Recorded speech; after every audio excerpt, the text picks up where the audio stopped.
Bismillahirrahmanirrahim. Assalamualaikum warahmatullahi wabarakatuh. Wabihi nasta'inu ala umuri dunya waddin. Wassalatu wassalamu ala asrofil anbiya'i wal mursalin. Wa ala alihi wa sahbihi ajmain. Amma ba'du.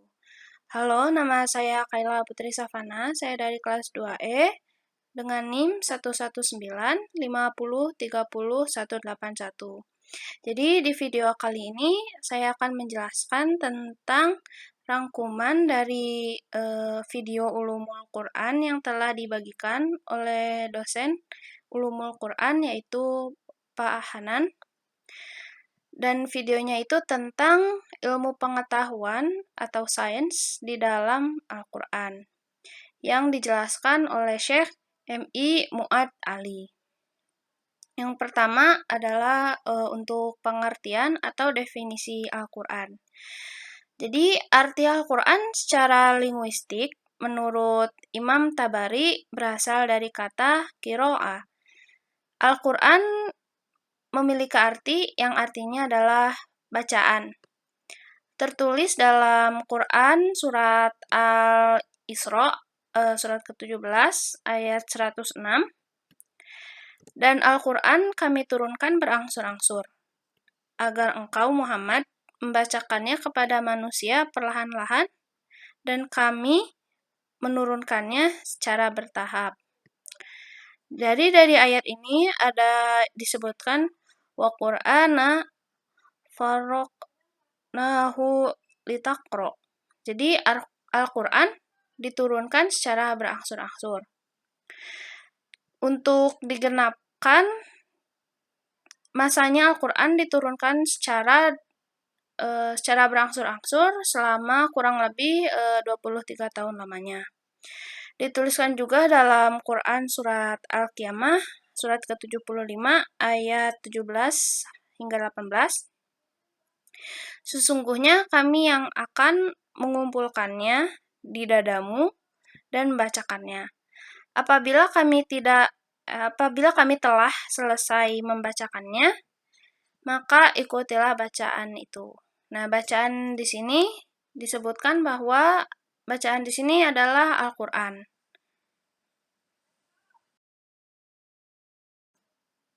Lalu dijelaskan pula pendapat Imam Syafi'i tentang pengertian Al-Quran secara linguistik. Jadi, Al-Quran itu adalah sebuah ism, ma'lam, atau dalam bahasa Inggris itu proper noun atau kata benda, seperti halnya kitab Taurat dan Injil. Dijelaskan juga bahwa pengertian Al-Quran ini berbeda dengan Imam Tabari. Imam Tabari menjelaskan bahwa Al-Quran itu merupakan bacaan, sedangkan menurut Imam Syafi'i, Al-Quran itu merupakan bendanya. Dan juga di sini Al-Quran berasal dari kata qara'in, to resemble or similar. Maksudnya itu adalah yang mirip dan juga menyerupai atau menyerupai. Jadi Al-Quran di sini itu terdiri dari beberapa ayat yang saling berkaitan atau berkesinambungan antara satu dengan yang lain dalam pemahaman, dan surat itu berkaitan dengan keindahan dan juga prosa. Lalu selanjutnya ada pengertian atau definisi dasar Al-Quran. Definisi atau pengertian yang baik harus mencakup segala sesuatu yang penting dan menghindari sesuatu yang salah, dan juga dibuat seringkas mungkin. Quran dalam definisinya itu adalah merupakan firman Allah Subhanahu wa Ta'ala yang ditulis dalam bahasa Arab. Allah berfirman melalui Nabi Muhammad SAW dalam kata-kata dan arti yang telah disiapkan dalam mushaf dan telah mencapai hingga sampai kepada kita dengan transisi mutawatir, dan merupakan tantangan bagi umat manusia untuk menghasilkan yang serupa. Maksud di sini yaitu firman Allah disampaikan oleh malaikat Jibril kepada Nabi Muhammad SAW dalam bahasa Arab. Mengapa Al-Quran diturunkan dalam bahasa Arab? Ada beberapa alasan. Yang pertama itu ada karena bahasa Arab merupakan faktor penting dalam rangka diterimanya Al-Quran oleh bangsa Arab. Seperti yang kita ketahui bahwa bangsa Arab saat zaman Nabi merupakan masyarakat jahiliyah atau masyarakat yang sangat tersesat, sehingga para nabi diturunkan atau diutus dari bangsa Arab. Disebutkan dalam Quran surat Asy-Syu'ara ayat 198 sampai 199 yang artinya, dan kalau Al-Quran itu kami turunkan kepada salah seorang dari golongan bukan Arab, lalu ia, Rasul, membacakannya kepada mereka, yaitu orang-orang kafir, niscaya mereka orang-orang Arab tidak akan beriman kepadanya. Orang Arab yang banyaknya adalah orang kafir harus dijelaskan juga tentang kebenaran dengan bahasa Arab. Dan yang kedua adalah bahasa daerah atau bahasa lokal lebih berpengaruh dari bahasa lain. Tertulis pada Quran surat Ibrahim ayat 4, kami tidak mengutus seorang rasul pun, melainkan dengan bahasa kaumnya, supaya ia dapat memberi penjelasan terang benderang kepada mereka. Dan yang ketiga itu ada tantangan Al-Quran yang ditujukan kepada para pengingkarnya.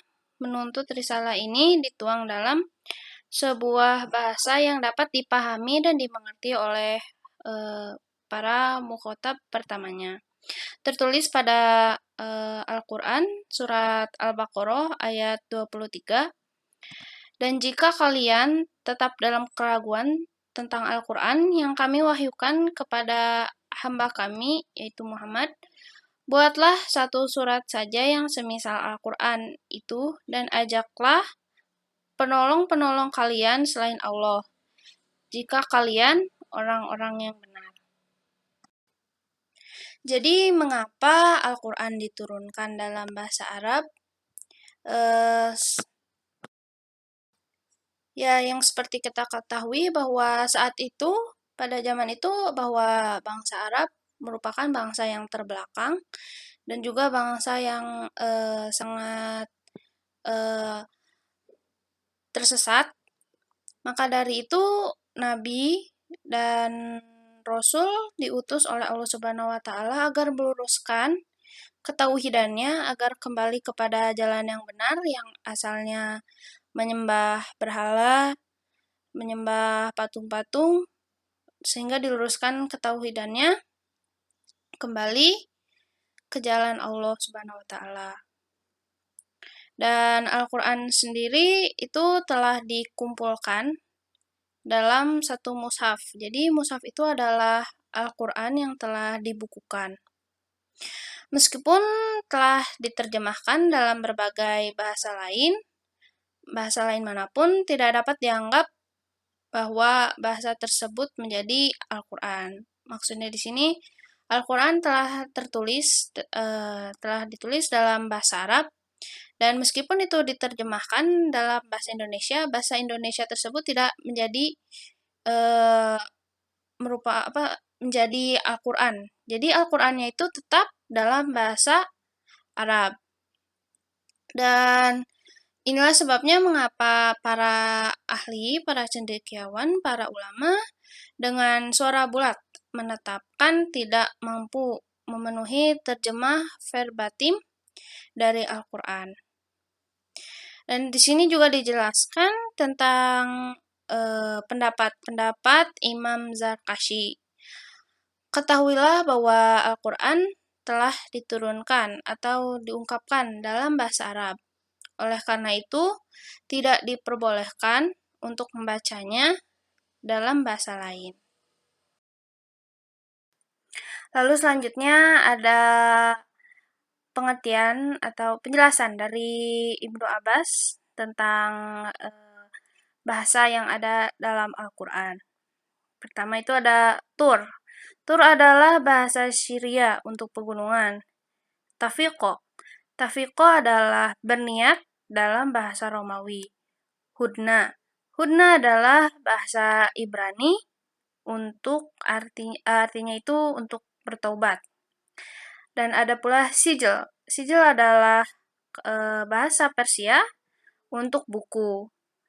Dan ada sundus. Sundus adalah kain halus dalam bahasa Sanskerta.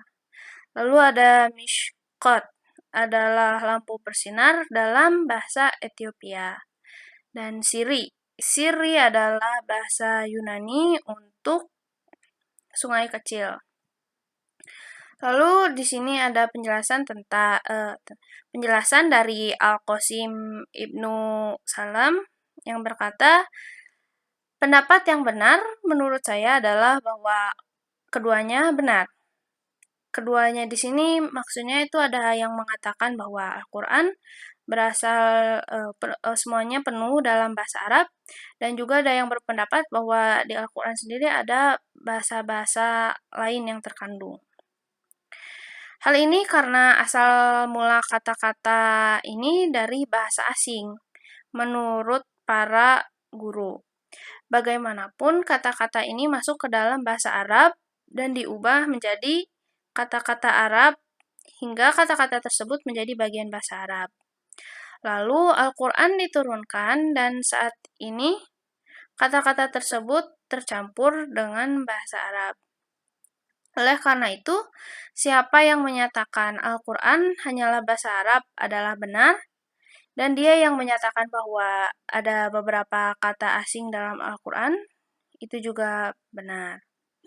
Nah, jadi kesimpulan dari video ini itu Al-Quran adalah firman Allah Subhanahu wa Ta'ala yang diturunkan secara berangsur-angsur kepada Nabi Muhammad Shallallahu Alaihi Wasallam, Nabi terakhir, dan juga melalui malaikat Jibril. Selama kurang lebih 23 tahun diturunkan secara berangsur-angsur. Lalu mengapa Al-Quran diturunkan secara berangsur-angsur? Dikarenakan Al-Quran turun sesuai dengan apa yang terjadi pada saat itu. Jadi mengikuti zaman. Dan juga Al-Quran dituliskan atau diturunkan dalam bahasa Arab karena Rasul dan Nabi diutusnya berasal dari bangsa Arab, di mana bangsa Arab merupakan masyarakat yang jahiliyah, masyarakat yang terbelakang. Sehingga Al-Quran diturunkan dalam bahasa Arab. Nah, lalu ada saran sebagaimana yang dijelaskan. Kita sebagai muslim harus meyakini bahwa Al-Quran memang benar firman Allah Subhanahu wa Ta'ala yang diturunkan melalui Nabi terakhir, Nabi Muhammad Shallallahu Alaihi Wasallam. Dan kita juga sebagai muslim yang baik harus senantiasa mengamalkan isi-isi Al-Quran dan berpegang teguh terhadap Al-Quran, karena Al-Quran diturunkan oleh Allah Subhanahu wa Ta'ala sebagai pedoman hidup bagi umat manusia hingga akhir zaman. Semoga kita mendapat syafaat dari Allah Subhanahu wa Ta'ala saat akhir zaman nanti. Amin ya robbal alamin. Sekian dari saya, Khaila Putri Savana. Mohon maaf bila banyak kesalahan. Bagaimanapun saya masih belajar. Wabillahi taufiq wal hidayah. Wassalamualaikum warahmatullahi wabarakatuh.